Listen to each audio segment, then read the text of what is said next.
Donald Trump was found guilty and the American. But before we get into that, guys, my name is Ruslan, and this channel exists to encourage, empower, and inspire you to live a life that blesses God. On this channel, we drop podcast clips and topics that are a little too spicy for the main channel. So if you're new here or if you're not new here, please make sure you're subscribed here too, as we're coming up on 300,000 subscribers, and I'd love to celebrate that with you. Justice system is in disarray, okay? Some of you guys are like really freaking out about this. Some of you guys think that I guess it's a good thing. Some of you guys think he's guilty as all get out. Others of you guys think he's innocent and he's the anointed one that God's going to use to usher in the millennial kingdom. I don't know where you guys are at with this thing, but what I do know is that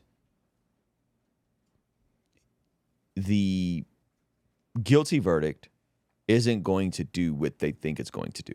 Mm. He raises $50 million.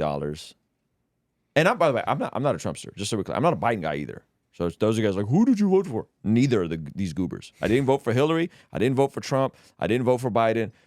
So I'm as impartial as you get. I'm voting for Dan Crenshaw.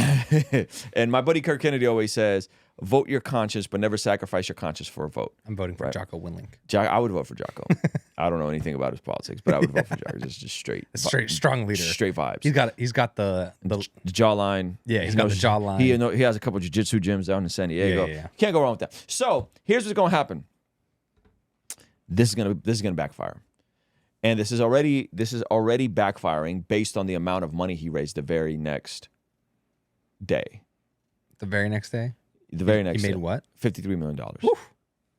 I don't know if that's some sort of record, but this is going to backfire and it's going to be bad. My concern isn't who people are voting for. My concern is the leveraging of the justice system against someone in a petty way, and then a replay of 2020 where people are more on edge with worse inflation. Mm. That's where I think it can go bad, is like you already have that tension from 2020, and there's a lot of people that still to this day believe that like... But then groceries are expensive. but then groceries are expensive. Life is You're hard. like, damn. Yeah. So that becomes my concern in this. Now, here's the flip side. I think he's guilty. Like, he definitely did it. He definitely did it. He definitely smashed Stormy Daniels. Yeah. He definitely paid his lawyer for the hush money. He's definitely a man not of noble character. He's not a man that you would want your kids to grow up to be like. How old was he? He's like in his late 60s or 70s. Oh, back then? Oh, back then he's probably, this is 20 years ago. So, okay. So the question, I don't think anybody's like, he's a good guy. He's a moral character. He's a pastor. He definitely did it. The question is, was dragging this out before the American public a reasonable reaction to it, right? And this is the concern. This should be the concern, is if the left can do this to a president, what do you think is going to happen if and when he gets reelected? And then people who want vengeance on the right is going to do that to their political opponents. And then what do you think is going to happen if it yo-yos back and forth? It's just going to keep like spiraling is what you're saying? Yes. It's happening right now. The right is going to do it to the left. There's a lady in Maryland, Anthony O'Neill covered her. I can't remember her name. Maybe you can Google this. She was the district attorney. She pulled out money from her own retirement to put it towards a rental property and then lied about it. And the way she pulled it out and then lied about it. And she, guess what they did to her?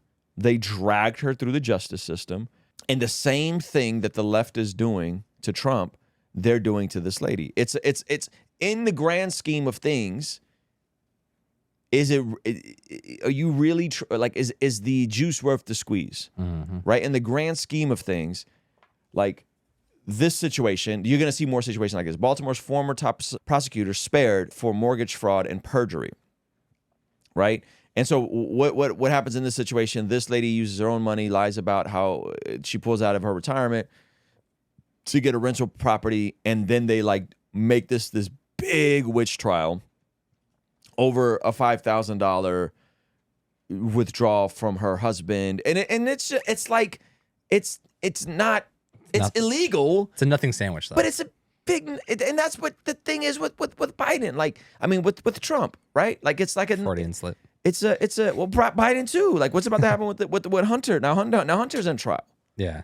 Right. So that's the issue. Is like, and this is a good take again from my buddy Kirk Kennedy. He said the fact that these are our two options. The fact that these are our two options. Yeah. Somebody that smashes porn stars and pays them off. Morgan Freeman asks, how do we know he isn't a man of noble character? Someone that smashes porn stars and pays them off. Darkness. Someone that's been divorced how many times? Is not a man of moral character. And I'm not saying I listen, I prefer his policies. I think he has better policies. I think Trump has the better policies. I have no shame in saying that. But when these are our two options, one person that's barely functioning, barely there, the other person that's morally bankrupt, divorced twice over, smashing porn stars, paying them off, and some of y'all still think God's hand is on him, not in a can God use him? Yes, God used Pharaoh, but God's hand is on him in a way that he knows Jesus, right?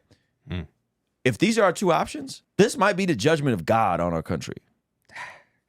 These are our two options. No, I don't think anything like this has ever happened before. There's ever been like such a cult of personality that it's just the same people running for president over and over. Like if you think about it, there's 4-year terms. It's just a lot of years of seeing the same people. Or the same, at least the same avatar. Like it was Hillary, and then it was Biden, and then you know what I'm saying? And it's like over and over. It's like, what? It's been 12 years now? Yeah.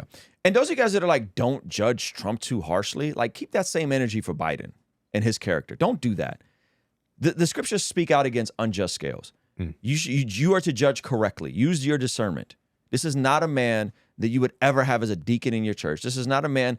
If a member of your church was twice divorced and you knew for a fact that he was paying prostitutes and then trying to cover it up, you would not let this man do anything in your church. He's increased our tithe by 25%. Stop. I don't care how charismatic or how famous he is. Stop it. Right?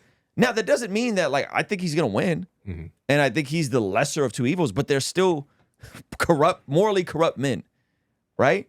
And so I think that's the issue that we're dealing with is like, yo, people are really so attached to the cult of personality that you're not even thinking about like how you're trying to backdoor this decision for Jesus.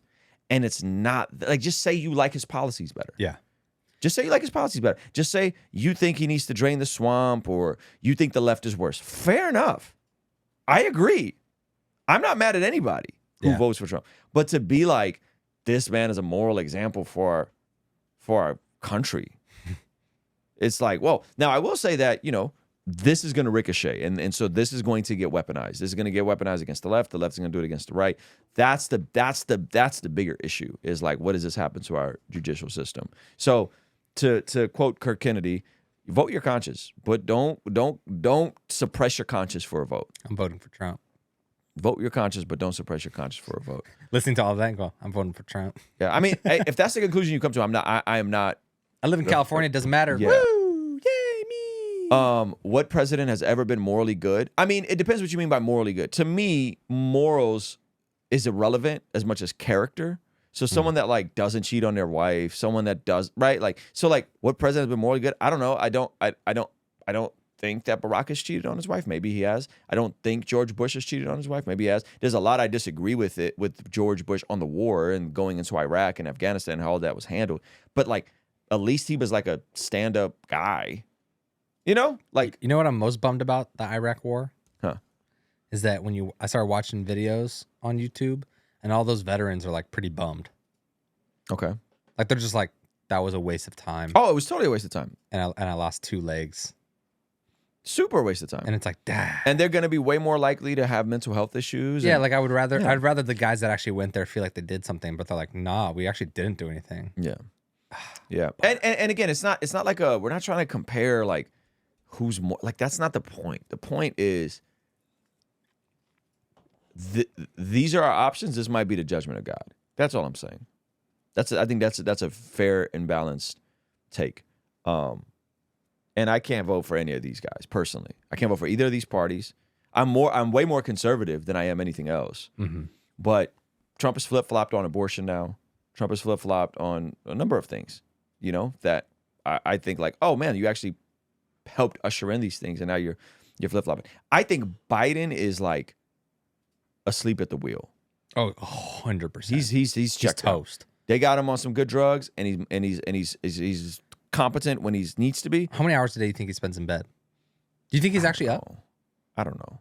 I think it's clearly he's fading and they don't have anyone better. And the country does not like the vice president for obvious reasons. It's not because she's a black woman.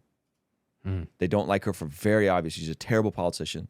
She had very bad policies she passed in California while she was running here. And so they have no one. And clearly Michelle doesn't want to run. Sorry. Michelle doesn't want to run. Right? And it's who do they got? Thank you so much for checking out the video. Comment down below and let me know what you think. And be sure to check out this video that YouTube is recommending just for you. Let me know if they nailed it. All right? I'll see you over there. Peace.